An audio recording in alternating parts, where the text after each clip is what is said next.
Welcome to Expand Your Empire, the podcast where women stop deferring wealth and start building financial power. I'm Amanda Taylor, investor, strategist, and disruptor of outdated money rules. It's time to own your worth, grow your assets, and build a legacy that lasts.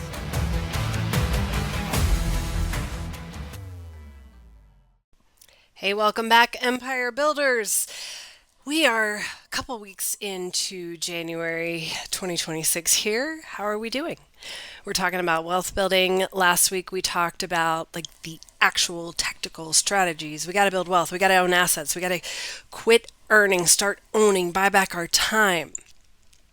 But there's something underlying there that has to come with that. And that's what I wanted to get into today as we're starting these new intentions, as we're building these new habits, as we're moving into this new way of owning instead of earning.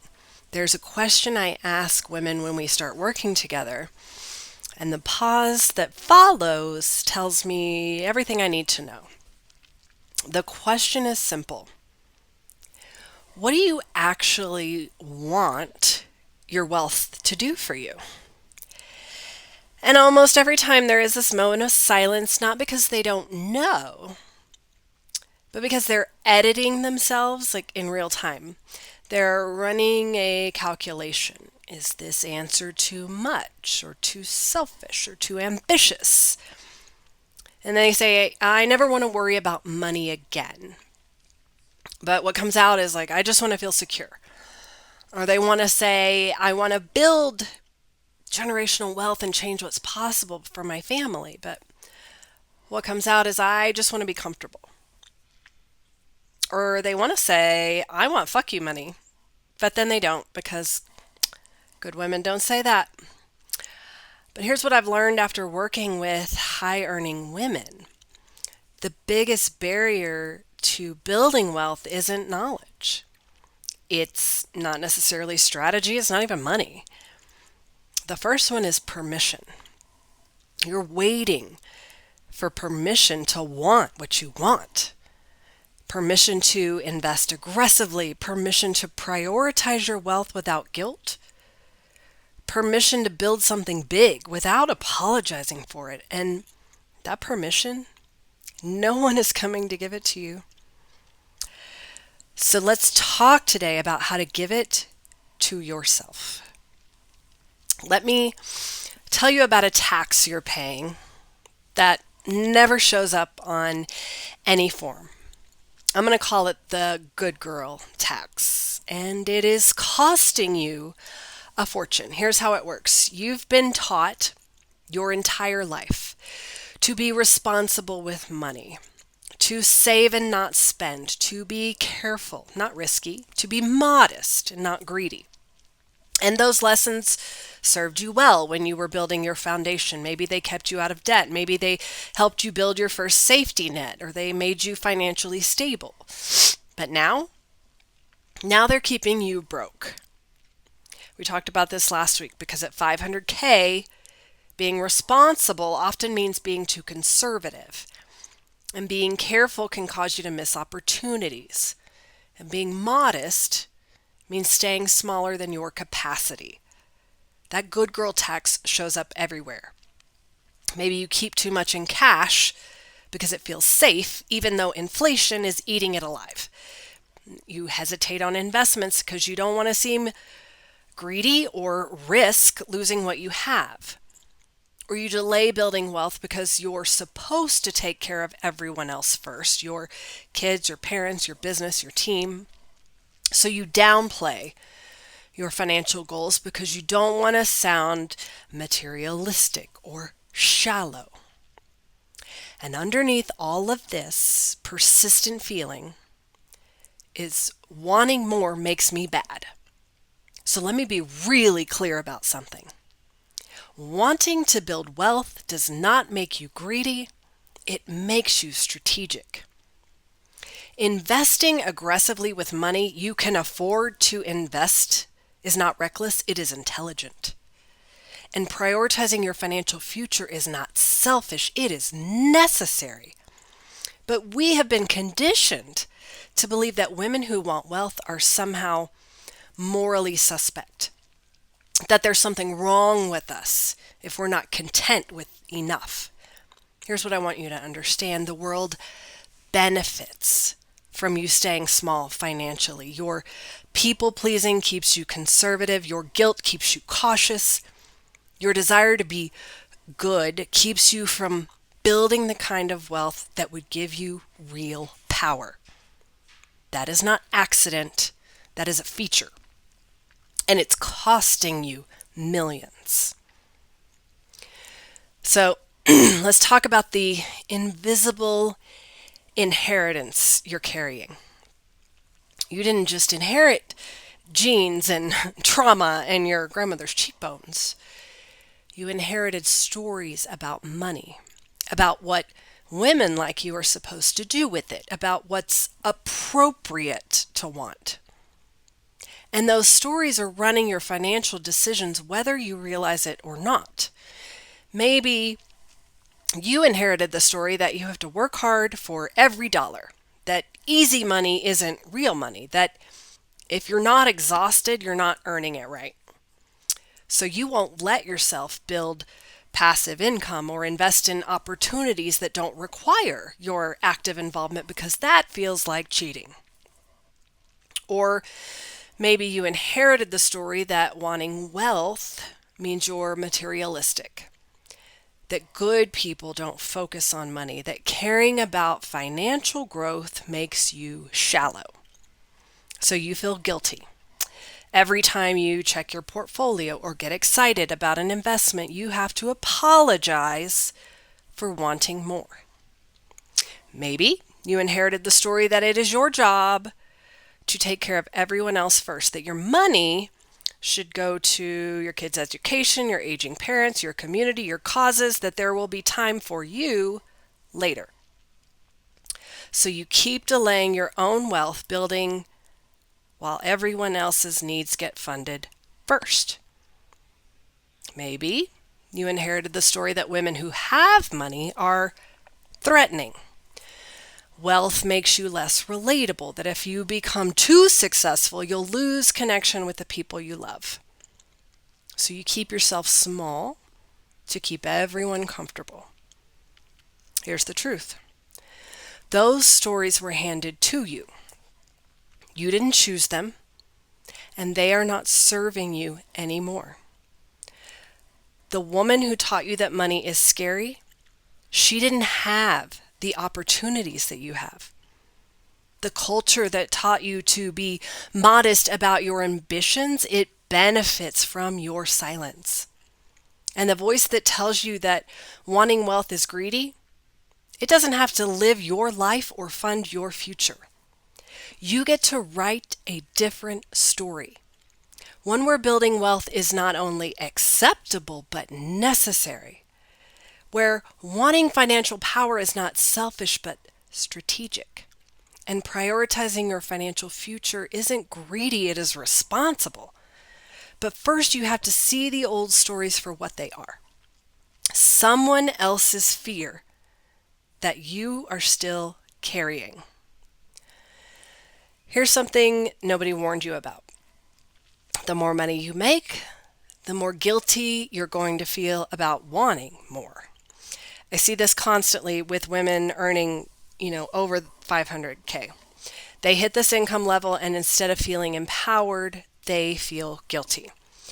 Maybe guilty that they have this much when others don't, or guilty that they want more when they already have quote unquote enough, or that they're even thinking about wealth when there are people out there struggling. I get it. And that guilt becomes paralyzing. It stops them from investing strategically because who am I to risk this when people don't have food? It stops them from hiring help because I should be able to do this myself when others don't have my resources. It stops them from building more wealth because I already have more than most people. Isn't this enough? Let me tell you something that might be uncomfortable to hear, but your guilt is not helping anyone. You making yourself smaller financially does not lift anyone else up. You staying broke out of solidarity with people who are struggling does not solve their problems. You refusing to build wealth because you feel bad about having opportunities does not create more opportunities for others. What actually helps? Building significant wealth and then deciding what to do with it. Creating financial power and then using it intentionally. Becoming the woman who can write the check, fund the cause, create the opportunity, and build the thing that changes someone's life. But you cannot do it if you're still playing small because you feel guilty for having what you have.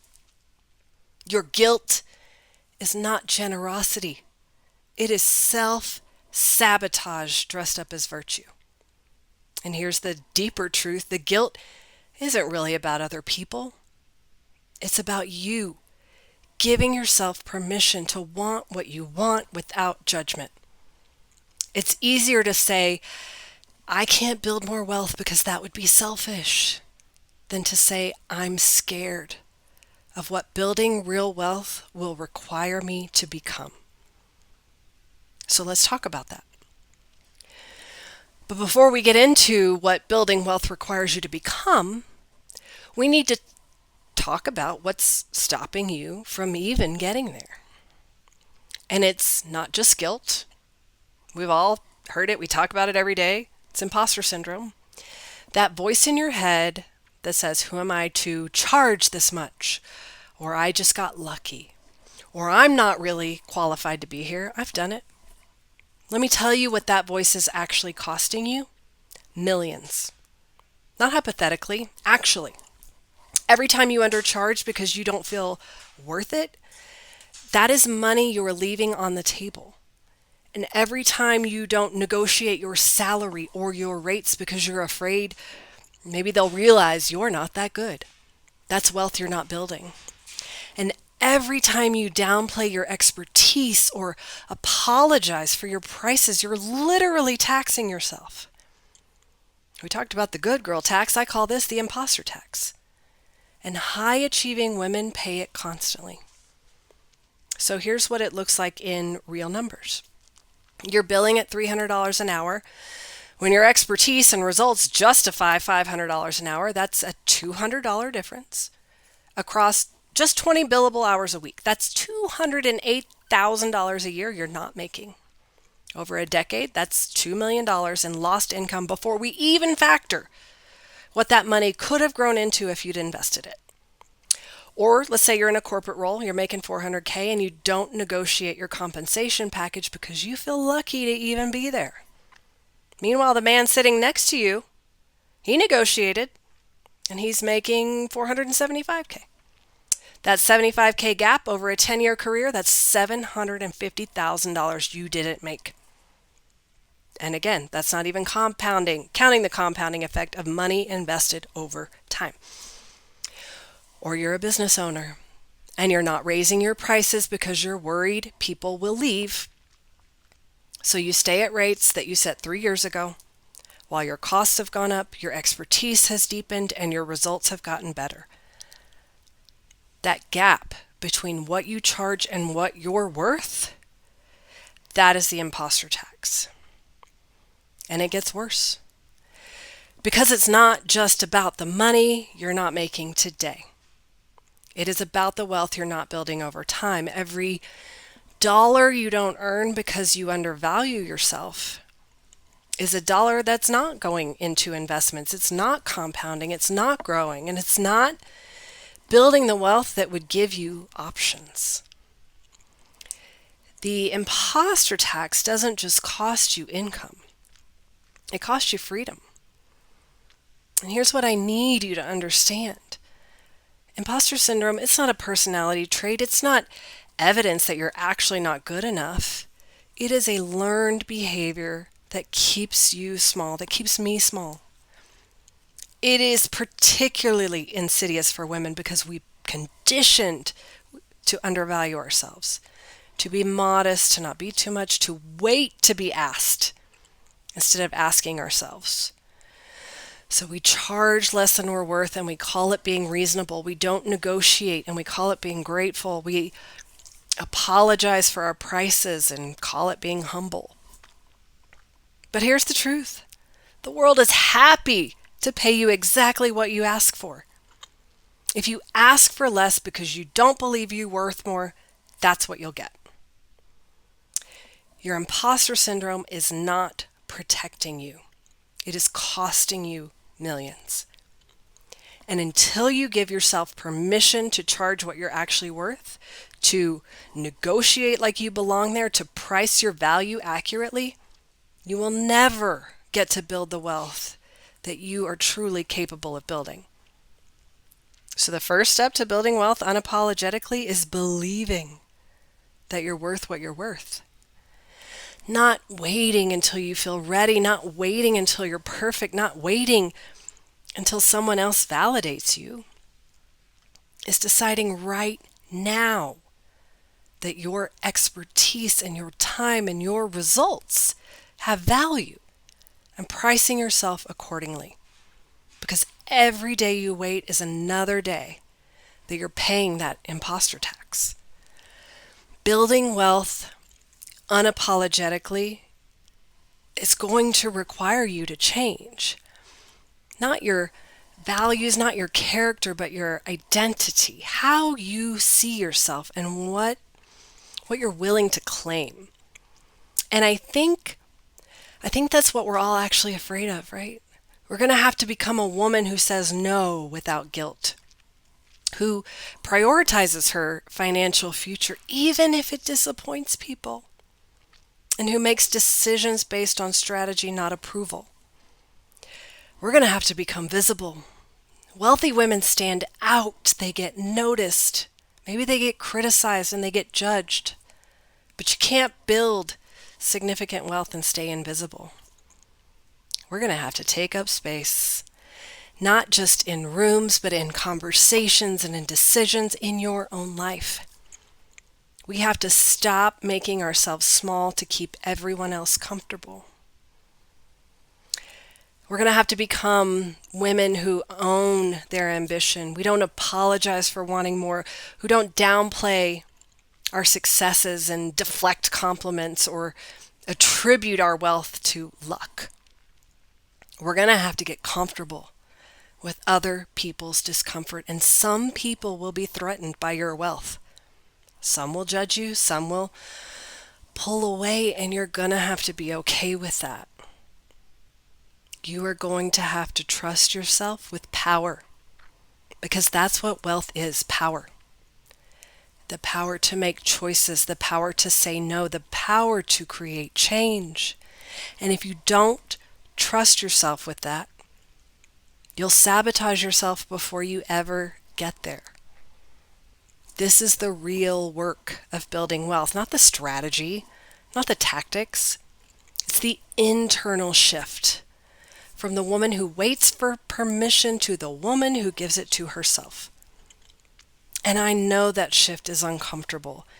It's confronting. It requires you to challenge every story you've ever been told about what women like you are supposed to want. But it's also the most important work you'll ever do. And let me clear something up, because I think this is where a lot of women get stuck. There is a difference between being strategic and being greedy.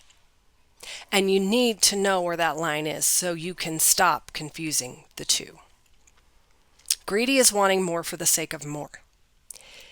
It is accumulation without purpose. It is never enough because there is no defined enough. It is building wealth at the expense of everything else, your health, your relationships, your integrity. Strategic is wanting more because you have a plan for what that more will create. It is intentional wealth building with specific outcomes in mind. It's knowing that financial power gives you options, and options give you freedom. Greedy is stepping on people to get ahead. It's win-lose. is taking more than your share at someone else's expense. Strategic is building wealth ethically and then deciding what to do with it. It is win-win. It is creating value and being compensated appropriately for it. Greedy is hoarding. Strategic is building. You are not greedy for wanting to invest aggressively with money you can afford to invest. That's called being smart with your assets. You're not greedy for wanting financial independence. That's called being strategic about your future. You're not greedy for wanting to build generational wealth. That's called thinking beyond yourself. And you're not greedy for wanting enough money so that you never have to think about money again. That's just called freedom. And you're not greedy for wanting fuck you money. That's called sovereignty. So stop calling yourself greedy when what you actually are is strategic. Stop feeling guilty for wanting what wealth can provide: choice and space and time and power and impact, and start giving yourself permission to build unapologetically. Okay, so how do you do this? How do you just all of a sudden stop waiting for permission and start giving it to yourself? Well, it starts with getting brutally honest about what you actually want. Not the edited version, not the version that sounds reasonable, the real version. Sit down and write it out. What do you actually want your wealth to do for you? And don't censor yourself. Nobody else is reading this. Do you never want to work again? Write it down. Do you want to buy your house in cash? Write it down. Do you want to fund your kids' entire futures without them ever worrying about money? Write it down. Do you want to be able to walk away from anything that doesn't serve you without financial consequences? Write it down. Do you want to build wealth that outlives you? Write it down. Whatever it is, claim it. Out loud, on paper, to yourself first, because you cannot build toward a goal that you won't even admit you want.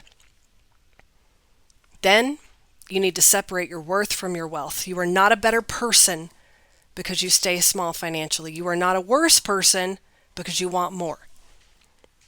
Your character is not determined by your bank account. Wealth is a tool. That's it.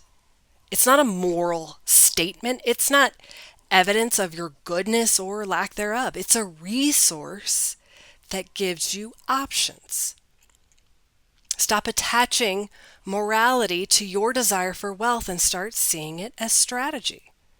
And next, you need to practice saying what you want without apologizing for it. I want to build significant wealth should come out of your mouth without a nervous laugh or a justification following it. I'm investing aggressively right now should be a complete sentence, no explanation needed. I'm prioritizing my financial future. That doesn't require defending. The more you practice claiming your ambition without shame, the more normal it becomes. And finally, you need to decide that you're worthy of wealth without having to earn it through suffering. You don't have to be exhausted to deserve financial security. You don't have to sacrifice everything to justify building wealth. And you don't have to prove you're good enough by giving everything away. You are worthy of wealth simply because you're here and you have decided that you want it. That's it. That's the whole criteria. You don't need anyone's permission. You don't need to wait until you're perfect, and you definitely do not need to apologize. You just need to decide. So let me tell you what happens when you stop waiting for permission and you start building unapologetically. You start making decisions faster because you're not running everything through this filter of, is this okay? You're asking, is this strategic? You start investing with confidence because you've decided that you're allowed to take calculated risks with your own money. And you start building wealth that matches your actual capacity, not the small, safe version that you thought you were supposed to want, the real version. You start showing up differently in every area of your life because when you give yourself permission to want wealth, you start giving yourself permission to want everything else too. You stop apologizing for your success, for your ambition, for taking up space, and you start becoming the woman who can actually do something significant with her wealth because you've built enough of it to matter. This is what's possible on the other side of permission, not just more money, more freedom, more choice, more power to create the life and impact that you actually want. But it starts with you deciding that you don't need to wait anymore. So, as I close out this episode, this is heavy, I just want to leave you with this. That permission that you're waiting for, it's not coming. Nobody's going to come and tell you it's okay to want wealth, aside from me. Nobody's going to validate your ambition or assure you that you're not going to be greedy. Nobody's going to make this more comfortable for you. But here's what I know. You don't need their permission. You need yours. And the moment you give it to yourself, the moment you decide that building wealth unapologetically is not only acceptable but necessary, everything changes. Not because the strategy changes, but because you change. You stop playing small, you stop second guessing, you stop waiting, and you start building the wealth that matches your actual capacity and vision. So if you want to explore what that looks like for you specifically, if you're ready to design a wealth strategy that's unapologetic, intentional, and built for the life you actually want, that's exactly the work we do together. Whether you're learning the framework and implementing yourself, or you're working with me to design your complete wealth building blueprint, that's exactly what we do here. But the first step is always the same. Giving yourself permission to want what you want. So consider this your permission slip. And now, let's build.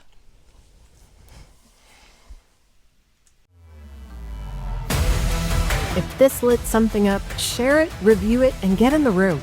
Join the Expand Your Empire community and start turning wisdom into wealth. You're not too late, and you're not doing this alone.